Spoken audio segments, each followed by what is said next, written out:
je regarde la caméra. Alors, le premier livre dont j'ai envie de vous parler, c'est Que ma joie demeure de Jean Giono, parce que je l'ai découvert, ce livre, quand j'étais adolescente. Je devais avoir 16 ans à peu près. Et c'est un souvenir très très fort, d'autant que je ne vais pas raconter la fin, mais quand même il y a un énorme orage à la fin, et je l'ai vécu en direct, en même temps que la lecture du livre, dans la vraie vie.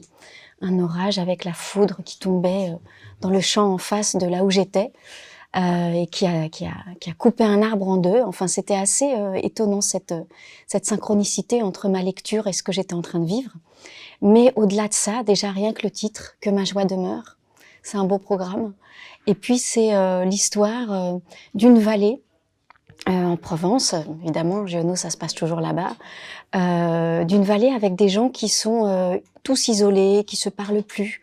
Il y a plus de vie en fait dans cette vallée.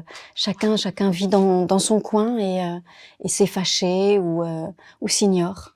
Et là-dessus, un étranger va débarquer un soir avec un ciel plein d'étoiles ou de pleine lune, je sais plus, en tout cas un beau soir comme ça, il va débarquer et il va retisser du lien entre les gens, entre ces fermes. Il va redonner de la vie en fait, il va même réinstaller des animaux, il va redonner le goût du bonheur à chacun de ces paysans.